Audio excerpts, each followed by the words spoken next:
Good afternoon, everyone. This is Steve.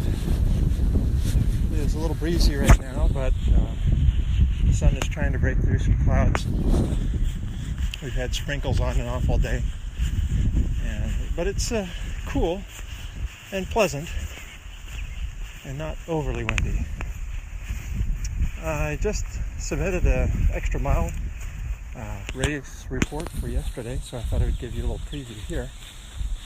Just what's been going on since I last spoke. I think I still have another podcast to upload, so we'll try to make sure we get all of it done at one time.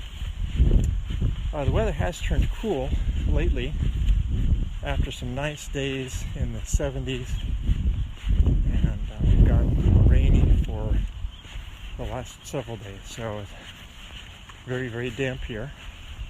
But that's not unexpected for this time of year. I still have not mended my fence completely for the garden, so I need to get on that task so we can get our garden planted and keep the critters out.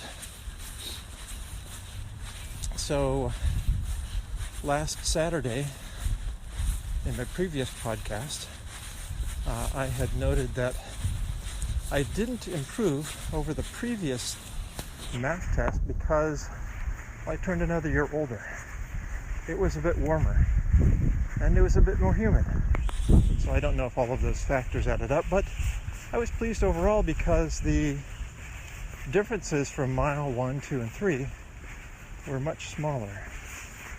So that seems like a different kind of improvement.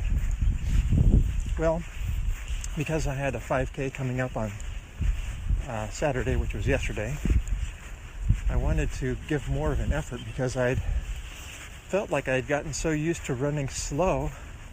I was worried that during the race I wouldn't even know how to run fast. And by fast, I don't mean fast. I meant like at a pace that I'd feel comfortable with, but with more effort. So I went out, I think Tuesday or Wednesday, maybe it was Tuesday, and I decided I was going to just run a little harder during my running efforts. And I did, and I improved over Saturday by about a minute per mile. So that was really interesting. I sent a note to Ellen Lewis online and said, "What do you think?" So she gave me some encouragement and told me to keep pressing on. So I did that 2 days this week, Tuesday and Thursday, with a little harder effort. And the results were similar, a little bit better the first time than the second time.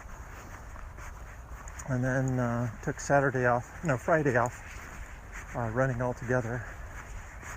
And then got out there yesterday morning.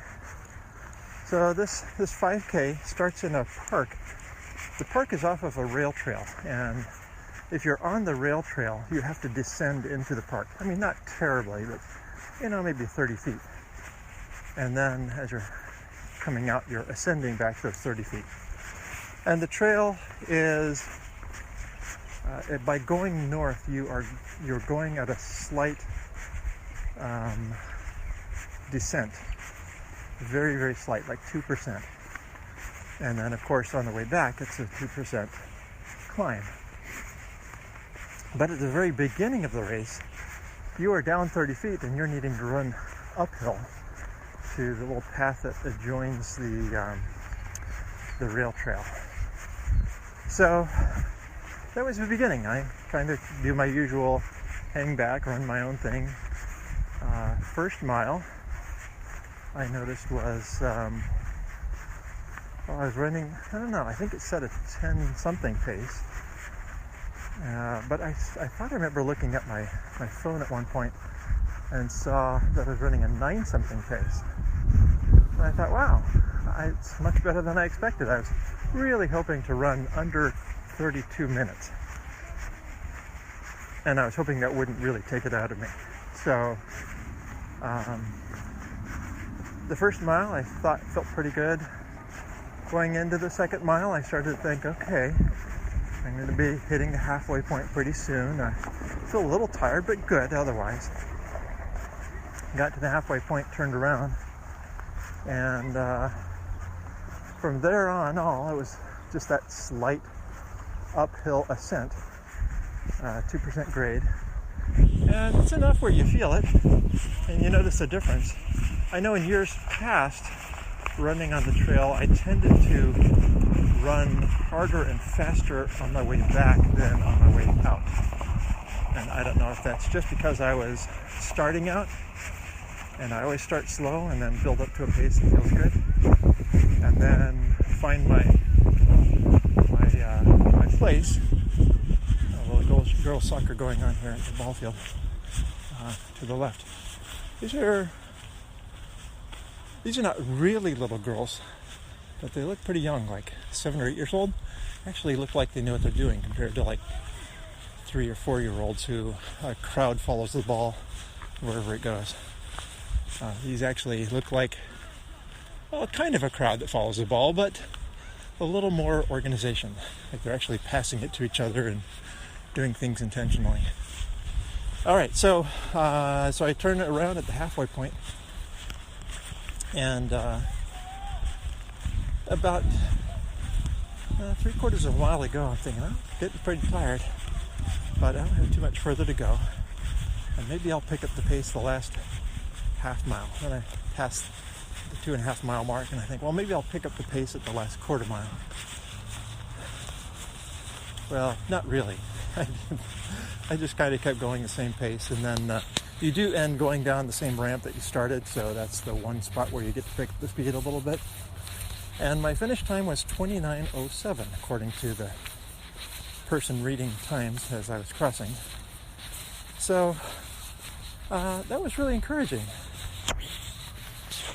And I was able to break 30 minutes for the first time since my heart attack.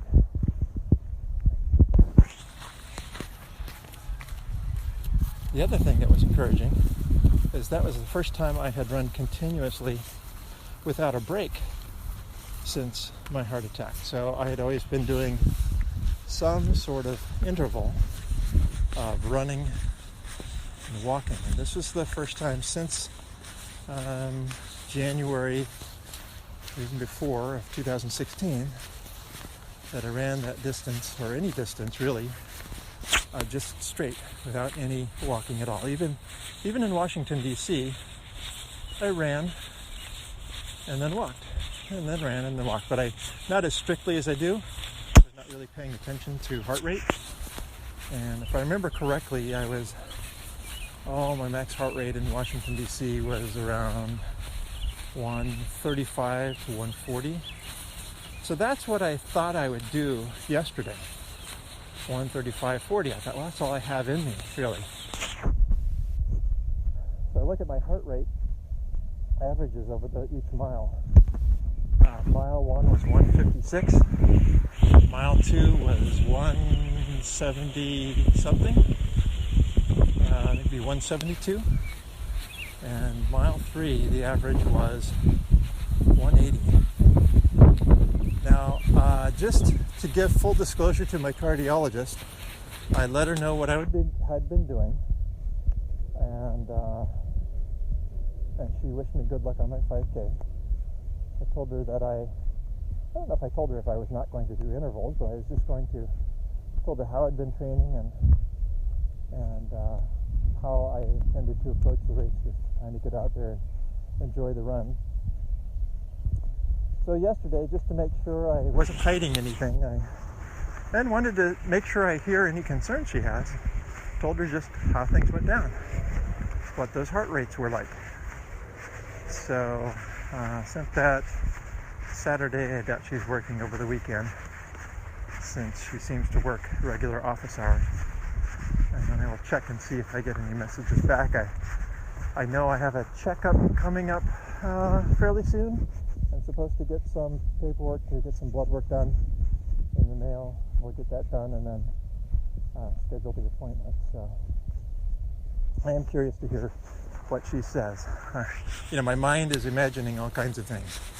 It could be, wow, that's kind of high, kind of dangerous, don't do that again.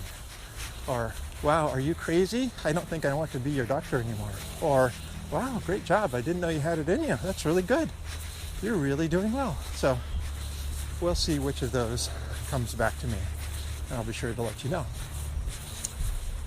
So that's my race report. So I feel like a couple of firsts. The first was running without stopping for the first time in over a year, and then running a sub 30, which was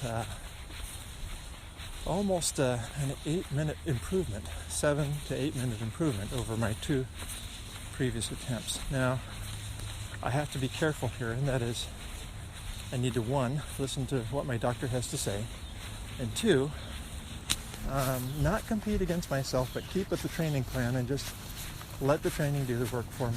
So, the only residual effects I feel today are my quads are a little sore.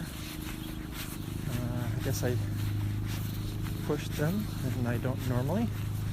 So, not terribly sore, just a little tight. So I'm out on a long walk today, just to give those, give all the muscles a reset. All right, well, sun is breaking through again, and it's sprinkling, so I keep looking for the rainbow, but I don't see it. Really need to mow the grass. It was grown like wildfire this week, but it's just too wet. Just make a bunch of clumps. And it's supposed to be wet off and on. I don't know, maybe today was the last day it was supposed to rain, and then we're dry for a few more days, and then probably a good soaker before the warm front comes through at the end of the week. So, all right, well, I am in the middle of listening to episode 158 of the Extra Mile podcast, and I will resume that. Oh, by the way, I ordered a new handheld radio for my amateur radio endeavors for local VHF and UHF repeaters. And so I have that on me, but turned down because it can get squawky at times. And it was only $47, and then I paid the 3-year protection plan for an extra $6 or so. So, good deal. And we're trying to get to know a little bit of the hams in the area. I plan to take it with me when I go running. So, all right. Well, this is Steve checking out on this beautiful Sunday. A little wet, a little windy, cool, but really beautiful. Great time of year. Lots of sweet smells as you pass by flowering trees and bushes and such. So, I'll keep to the back roads. Try to stay out of the wind, and you all enjoy your week of running, and we'll get these things posted here ere too long. Bye-bye. Take care.